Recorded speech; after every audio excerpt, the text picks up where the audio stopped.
Lucky ಹೆಸರಲ್ಲೇ lucky ಅವರ journey ಶುರುವಾಗಿರೋದು ಅದು ಬಹಳ ಒಳ್ಳೆ ಲಕ್ಕಲ್ಲಿ ಶುರುವಾಗಿದೆ. ಹೇಳಿ ಲಕ್ಕಿ, ಹೇಗಿದ್ದೀರಾ?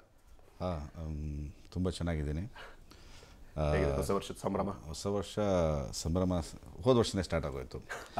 2018 ಶುಕ್ರವಾರ ರಿಲೀಸ್ ಆದಾಗ 21 ಡಿಸೆಂಬರ್ ಆವತ್ತಿಂದ ಹೊಸ ವರ್ಷ ಸ್ಟಾರ್ಟ್ ಆಯಿತು. ಯಾಕಂದರೆ ಅದು ಹೊಸ ಅಧ್ಯಾಯ ನಮ್ಮ ಲೈಫಲ್ಲಿ. ಜೀವನದಲ್ಲಿ ಈ all India super star rocking star Yash ಅವರ ಒಂದು ಸಿನಿಮಾದಲ್ಲಿ, ಪ್ರಶಾಂತ್ ನೀಲ್ ಡೈರೆಕ್ಷನ್ ಇರುವಂಥ ಸಿನಿಮಾದಲ್ಲಿ, ಅಥವಾ ಹೊಂಬಾಳೆ ಫಿಲ್ಮ್ಸ್ ವಿಜಯ್ ಸರ್ ಅವರ ನೇತೃತ್ವದಲ್ಲಿರುವಂಥ ಸಿನಿಮಾದಲ್ಲಿ ಒಂದು ಪಾತ್ರ ಸಿಕ್ಕಿದೆ. ನೀವು ಹೇಳ್ದಾಗೆ ಇದು ಮೈಲ್ ಸ್ಟೋನ್. ಸೊ ತುಂಬ ಕಷ್ಟಪಟ್ಟು ಒಂದು ಲೆವೆಲ್ ಬರ್ತಾರೆ ಜನ. ನಮಗೆ ಸ್ಟಾರ್ಟಿಂಗಲ್ಲೇ ಇಂಥ ಒಂದು ಪ್ಲ್ಯಾಟ್ಫಾರ್ಮ್ ಸಿಕ್ಕಿದೆ. ಅದಕ್ಕೆ ಹೊಸ ವರ್ಷ ನನಗೆ ಅವಲೇ ಸ್ಟಾರ್ಟ್ ಆಯಿತು. ಸೊ ತುಂಬ ಥ್ಯಾಂಕ್ಸ್. ಭಾಳ ಖುಷಿಯಲ್ಲಿದ್ದೀನಿ ಆ್ಯಸ್ ಆಫ್ ನಾವು. Yes, lovely. ಅಂದರೆ as I know your a techie, ಒಬ್ಬ ಸಾಫ್ಟ್ವೇರ್ ಇಂಜಿನಿಯರ್ ಆಗಿ, ನಾನು ಒಬ್ಬ ಸಾಫ್ಟ್ವೇರ್ ಇಂಜಿನಿಯರ್ ಆಗಿದ್ದು ಕೆಲಸ ಬಿಟ್ಟು ಸಿನಿಮಾಗೆ ಬಂದನು. ಬಟ್ ಈಗ ಇನ್ನೂ ತಾವು ಸಾಫ್ಟ್ವೇರ್ ಇಂಜಿನಿಯರ್ ಆಗಿ ಮುಂದುವರಿಸ್ತಾ ಇದ್ದೀರಾ ಕೆಲಸ. ಹೆಂಗೆ ಎರಡನ್ನು ಬ್ಯಾಲೆನ್ಸ್ ಮಾಡೋದು? ತುಂಬ ಕಷ್ಟ ಇದೆ. ನಾವು ಪಿಕ್ಚರ್ಸ್ ಸ್ಟಾರ್ಟ್ ಆಡೋಕ್ಕೆ ಮುಂಚೆ ಆ್ಯಸ್ ಎವ್ರಿಬಡಿ ನೋಸ್ 2 ವರ್ಷ ಟ್ರೈನಿಂಗ್ ಎಲ್ಲ ಮಾಡಿಕೊಂಡು ವರ್ಕ್ಶಾಪ್ ಮಾಡ್ಕೊಂಡು ಮಾಡ್ತಾಯಿದ್ವಿ. ಸೊ IT ಜಾಬ್ ನಿಮ್ಗೆ ಗೊತ್ತೇ ಇದೆ, ಅದಕ್ಕೆ ಟೈಮಿಂಗ್ ಅಂತ ಇರೋದಿಲ್ಲ. ಅದಕ್ಕೆ ಒಳ್ಳೆಯದು ಅಲ್ಲ, ಯಾಕಂದರೆ ಯಾವಾಗ ಬೇಕಾದ್ರೆ ಕೆಲಸ ಮಾಡ್ಬೋದು. ಸೊ ಹಾಗಾಗಿ ನಾನು ವರ್ಕ್ ಮಾಡ್ತಾಯಿದ್ದು ಬೆಳ್ಳಂದೂರಲ್ಲಿ. ಆಗ ಸಾಯಂಕಾಲ 5 ಗಂಟೆ ಬೆಳ್ಳಂದೂರು ಸ್ಟಾರ್ಟ್ ಆದರೆ ಸಂಜಯ್ ನಗರ್ಗೆ 1.5 hours ಡ್ರೈವ್ ಮಾಡ್ಕೊಂಡು ಬರುವೆ. ಅಲ್ಲಿ ವರ್ಕ್ಶಾಪ್ ಮಾಡಿ 8-9 ಅಷ್ಟೇ. ಹೌದು. ಅಲ್ಲ, ಮನೆಯಿಂದ ಹೋಗೋಕ್ಕೆ 1.5 hour, ಅಲ್ಲಿಂದ 1.5 hour, ವಾಪಸ್ ಅಲ್ಲಿಂದ ಪುನಃ ಸಂಜಯ್ ನಗರ ಮನೆಗೆ 1.5 hour. ಅಷ್ಟದಲ್ಲಿ ಬೆಳ್ಳಂದೂರಿದ.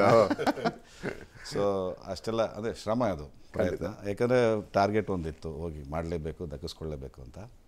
ಸೊ ಆ ಕಷ್ಟ ಒಂದು ಟ್ರಾಫಿಕಲ್ಲಿ ಹೋಗೋದೇ ಬೆಂಗಳೂರವ್ರಿಗೆ ಗೊತ್ತು ಎಷ್ಟು ಕಷ್ಟ ಅಂತ. ಅಲ್ಲಿ ಪ್ರಾಕ್ಟೀಸ್ಗಳು ಮಾಡ್ಕೊಂಡು ವರ್ಕ್ಶಾಪ್ ಮಾಡಿಕೊಂಡು ಮುಂದೆ ಪಾತ್ರ ಕಾಸ್ಟಿಂಗ್ ಎಲ್ಲ ಆಯಿತು. ನಿಮಗೆ ಮೊದಲಿಂದ ಏನಾದ್ರು ಸಿನಿಮಾ ಆಸಕ್ತಿ ಇತ್ತು? ಸಿನಿಮಾ ನಟ ಆಗಬೇಕು ಅಂತ ಅನ್ಕೋತಾ ಇದ್ರಾ? ಶೋ ಬೀಸಲ್ಲಿ ಇರಬೇಕು ಅಂತ ಆಸೆ ಇದ್ದೇ ಇತ್ತು. ಸ್ವಲ್ಪ ಮುಂಚೆ ಹೆಂಗಾಗಿದೆ, ಈಗೇನು ತುಂಬ ಓಲ್ಡ್ ಅಲ್ಲ, ಬಟ್ ಸ್ವಲ್ಪ ಬಿಳಿಗಡ್ಡ ಇದೆ ಅಷ್ಟೇ. ಹೆಂಗಾಗಿದೆ ಆ್ಯಸ್ 20-year-old ಮ್ಯಾನ್ ಇದ್ದಾಗ ಸ್ಟೇಜ್ ಶೋಸ್, ರ್ಯಾಂಪ್ ಶೋಸ್ ಎಲ್ಲ ಮಾಡ್ತಾಯಿದ್ದೆ ಮುಂಚೆ.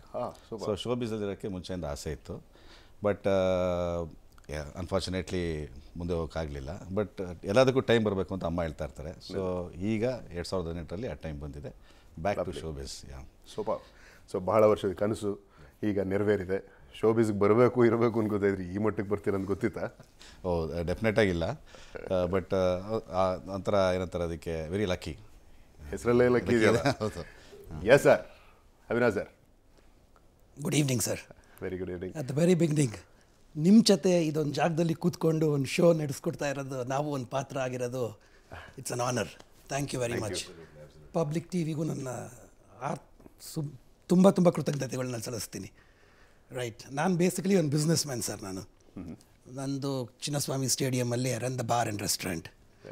ಸೊ ನನಗೂ ಒಂದು ತುಂಬ ವರ್ಷಗಳಿಂದ ಒಂದು ಆಸೆ ಇತ್ತು, ಈ ಥರ ಸಿನಿಮಾಲಿ ಕಾಣಿಸ್ಕೊಳ್ಬೇಕು, ಒಂದ್ಸಲಿ ಹೆಂಗಾರು ಬರಬೇಕು ಅಂತ. ಬಟ್ ಹೇಳ್ಕೊಳಕ್ಕೆ ಧೈರ್ಯ ಇರಲಿಲ್ಲ. ಹೆಂಗೆ ಹೇಳ್ಕೊಳ್ಳೋದು, ಇವ್ನಿಗೆ ಈ ವಯಸ್ಸಲ್ಲಿ ಹಿಂಗೆ ಹೇಳ್ತಾನಲ್ಲ ಇವನಿಗೇನು. ಸೊ ಆಸೆನ ಹಂಗೇನೆ ಇಟ್ಕೊಂಡೆ ಮುಂದೆ ಹೊರಿತಾ ಇದ್ದೆ.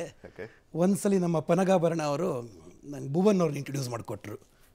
ಅವ್ರ ಹತ್ರ ಕೇಳಿಕೊಂಡೆ, ಈ ಥರ ನನಗೊಂದು ಆಸೆ ಇದೆ, ಒಂದು ಫೋಟೋಶೂಟ್ ಏನಾದ್ರು ಮಾಡ್ಬೋದಾ ನೀವು ಅಂತ. ಸೊ ಇಮಿಡಿಯೇಟಾಗಿ ಒಬ್ಲೈಜ್ಡ್, ಮಾಡೋಣ. ಸೊ ಅವತ್ತು ಫೋಟೋಶೂಟ್ ಆಯಿತು. ಅದಾದಮೇಲೆ ಅದ್ರ ಪಿಕ್ಚರ್ಸ್ ಎಲ್ಲ ಬಂತು. ಆವತ್ತಿನ ದಿವಸ ಭುವನ್ ಅವ್ರು ಒಂದು ಮಾತು ಹೇಳಿದ್ರು, ನಾನು ಪ್ರಾಮಿಸ್ ಮಾಡೋದಿಲ್ಲ, KGF ಅಂತ ಒಂದು ಸಿನಿಮಾಗೆ ನಾನು DOP ಹಾಕಿ ಇದು ಮಾಡ್ತಾಯಿದ್ದೀನಿ, ನಿಮ್ಮ ಫೋಟೋಗಳು ಯಾತಕ್ಕೂ ಪ್ರಶಾಂತ್ ಅವ್ರಿಗೆ ತೋರಿಸ್ತೀನಿ, ಅವ್ರೇನಾದ್ರು ಇಷ್ಟಪಟ್ಟರೆ ನೋಡಿ ಅಂತ. ಓಕೆ. ಸೊ ಅಲ್ಲಿಂದ ಜರ್ನಿ ಶುರುವಾಗಿದ್ದು. ಪ್ರಶಾಂತ್ ಸರ್ ನೋಡಿದ್ರು, ಆಮೇಲೆ ಫಸ್ಟ್ ಮೀಟಿಂಗ್ ಕರೆದ್ರು. ಆ್ಯಂಡ್ ವೆರಿ ನೇವ್ ಆಗ. ಸೊ ಫಸ್ಟ್ ಎತ್ಕೊಳ್ತಾ ಹೇಳಿದ್ದು, ಸರ್ ನೀವು ಏನು ಮಾಡ್ತಿರೋ ಬಿಡ್ತಿರೋ ತಲೆ ಅಲ್ಲಾಡ್ಸೋದು ಬಿಡಿ ಫಸ್ಟು ಅಂತ. ಸೊ ಅದಾದಮೇಲೆ ನಾನು ಫೋನ್ ಮಾಡ್ತೀನಿ, ದಯವಿಟ್ಟು ಬನ್ನಿ ಸರ್, ಒಂದು ಚಿಕ್ಕದಾಗ ಒಂದು ಆಡಿಷನ್ ಮಾಡೋಣ, ನೀವು ಸೆಲೆಕ್ಟ್ ಆಯಿತು ಅಂತ ಅಂದರೆ we will train you, don't have to worry ಅಂತ ಇದು ಮಾಡಿದ್ರು. ಅಲ್ಲಿಂದ ನಮ್ಮ ಈ ಒಂದು ಜರ್ನಿ ಶುರು ಆಯಿತು. ಸೂಪರ್. ಅಂದರೆ ತಲೆ ಆಡ್ಸೋದು ನಿಲ್ಲಿಸಿ ಅಂದರೆ ಯಾವ ಥರ, ಏನು ಮಾಡ್ತಾಯಿದ್ರು ಮುಂಚೆ? ಹೌದು ಸರ್. ಇಲ್ಲ ಸರ್, ಕೊಲೆ ಬಸ್ ಥರ.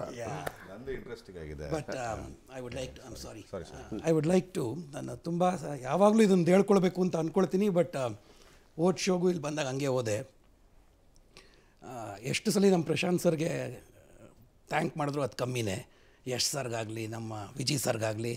ಬಟ್ ಇವೆಲ್ಲದಕ್ಕಿಂತ ನಾನು ನಮ್ಮ ತಾಯಿ, ನಮ್ಮಮ್ಮ, ನನ್ನ ಹೆಂಡ್ತಿ, ನನ್ನ ಮಗನಿಗೆ ತುಂಬಾ ಥ್ಯಾಂಕ್ಸ್ ಹೇಳಬೇಕು. ಯಾಕೆಂದರೆ 2013 was a very very very bad time for all of us. ನಮಗೆಲ್ಲರಿಗೂ ಒಂಥರ ನಮ್ಮ ತಂದೆ ಅಂದರೆ ನಮಗೆ ಅಷ್ಟು ಒಂದು backbone, very very closely knit family ನಮ್ಮದು. So 2013 all of a sudden we lost him. And ಏನು ಆಗ್ತಾಯಿದೆ ಅಂದರೆ ಏನೂ ಗೊತ್ತಿಲ್ಲ. ಇಟ್ ವಾಸ್ ನಾಟ್ ಲೈಕ್ ಅವ್ರು ಸಫರ್ ಮಾಡ್ತಾಯಿದ್ರು, ಇದಿಲ್ಲ ಬೆನ್ನೋವಲ್ಲಿ ತುಂಬ ಇದು ಪಡ್ತಾಯಿದ್ರು, but all of a sudden ಹೊಟ್ಟೋದ್ರು ಅವರು. ಸೊ ಆ ಟೈಮಿಂದ ಪ್ರತಿಯೊಂದು ಹಂತಕ್ಕೂ ನಮ್ಮಮ್ಮ ಯಾವಾಗಲೂ ನನಗೆ ಸಪೋರ್ಟ್ ಮಾಡಿ ಎಲ್ಲದಕ್ಕೂ ಇದ್ಬಿಟ್ಟು, ಈ ಟೈಮಲ್ಲಿ ನನ್ನ ಬಿಸ್ನೆಸ್ ಶುರು ಆಯಿತು. ಹೊಸದಾಗಿ ಚಿಕ್ಕ ಚಿಕ್ಕ ಕ್ಲಬ್ಗಳಲ್ಲಿ ಮಾಡ್ತಾಯಿದ್ದೆ, ಒಂದು ದೊಡ್ಡ ಜಾಗದಲ್ಲಿ ಸಿಕ್ತು, ಸೆಂಚುರಿಲಿ ಮಾಡಿದೆ, ಆಮೇಲೆ KSCA ಬಂತು. ಅವೆಲ್ಲ ತೊಗೊಂಡು ಮಾಡ್ತಾ ಇರೋ ಟೈಮಲ್ಲೂ ಅವ್ರು ನನ್ನ ಆಸೆನ, ನೀನು ಅದಕ್ಕೆ ದಯವಿಟ್ಟು ಯಾವುದೇ ಕಾರಣಕ್ಕೂ ಅದನ್ನು ಸ್ಟಾಪ್ ಮಾಡಬೇಡ, ಬಿಸ್ನೆಸ್ ಸೆಟ್ ಮಾಡಿದ್ಯಾ, ಇಟ್ ಇಸ್ ರನ್ನಿಂಗ್, ಅವ್ರ ಜೊತೆ ದಿನ ಬರ್ತಾರೆ, she is a partner as well, ನೀನು ನಿನ್ನ ಡ್ರೀಮ್ನ ಫಾಲೋ ಮಾಡಿ, you chase your dream, chase your passion, because I know ಅಂತ ಒಂದು ಇದು ಮಾಡಿದ್ರು. ಆವಾಗ ನಮ್ಮ ತಂದೆಯವರು ಯಾವಾಗಲೂ ಒಂದು ಡೈನಿಂಗ್ ಟೇಬಲ್ ಒಂದು ಜಾಗ ಕೂತ್ಕೊಳ್ಳೋರು. ನಾನು ಬಿಸ್ನೆಸ್ ಶುರು ಮಾಡಿದಾಗ ಎಲ್ಲ ಮಾಡಿದಲ್ಲೂ ನಮ್ಮ ತಾಯಿ ಕೂತ್ಕೊ ನಿನ್ನಲ್ಲಿ ಅನ್ನೋರು. ಅದ್ಯಾಕೋ ನನಗೆ ಜಾಗದಲ್ಲಿ ಕೂತ್ಕೊಳ್ಳೋಕೆ ನನಗೆ ಮನಸ್ಸೇ ಬರಲಿಲ್ಲ. ನನಗೆ ಅದು ನಾನು ಯಾವಾಗಲೂ ಹೇಳ್ಕೊಂಡಿದ್ದೆ, KGF ಸೆಲೆಕ್ಟ್ ಆದಮೇಲೆ ಅಮ್ಮ KGF ಸಿನಿಮಾ ಬರಲಿ, ಇದೊಂದು ಬಿಸ್ನೆಸ್ ಮಾಡಿದೆ, ಅದು ಇನ್ನೊಂದು ಅದು ಒಂದು ದೊಡ್ಡ ಸಾಧನೆ ಅಂತ ನಂಗೆ ಅನ್ಸೋದಿಲ್ಲ. ಯಾವತ್ತು ರಿಲೀಸ್ ಆಗುತ್ತೋ ಅವತ್ತಿನ ದಿವಸ ಇಲ್ಲಿ ಕೂತ್ಕೊಂಡು ನಾನು ಕಾಫಿ ಕುಡ್ಕೊಂಡು ಹೋಗ್ತೀನಿ. ಸೊ ಅವತ್ತಿನ ದಿವಸ ನನಗೆ ಆ ರಿಲೀಸ್ ದಿವಸ ಬೆಳಗ್ಗೆ ದೇವ್ರಿಗೆ ನಮಸ್ಕಾರ ಮಾಡಿ, ನಮ್ಮ ತಂದೆಯವ್ರಿಗೆ ನಮಸ್ಕಾರ, ದಿನಾಗಲೂ ಅವ್ರನ್ನ ಜೊತೆ ಮಾತಾಡಿದೆ, ನನ್ನ ಮನೆಯಿಂದ ಆಚೆ ಕಾಲಿಡೋದಿಲ್ಲ. ಅವರು ಹೋಗಿದ್ದ ಜಾಗದಲ್ಲಿ ಹೋಗೋರ್ಗೆ ನಮಸ್ಕಾರ ಮಾಡಿ ಅವ್ರ ಆಶೀರ್ವಾದ ತೊಗೊಂಡು ನಮ್ಮ ತಾಯಿಗೆ ಇದೇಳಿ, ನನ್ನ ವೈಫ್ಗೆ ಒಂದು ಹಕ್ಕು ಕೊಟ್ಟು, ನನ್ನ ಮಗನಿಗೆ ಒಂದು ಬಾಯ್ ಅಂದು, ನಂದು ದಿವಸದ ರೊಟೀನ್ ಶುರು ಆಗೋದೇ ಹಂಗೆ. ಸೊ ಅವತ್ತಿನ ದಿವಸ ನಮಸ್ಕಾರ ಮಾಡಿಕೊಂಡು ಆ ಚೇರಲ್ಲಿ ಕೂತಿ ಒಂದಷ್ಟು ವಾಲ್ನಟ್ಗಳು ತಿಂದು ಒಂದು ಕಾಫಿ ಕುಡಿದೆ. ನನಗೆ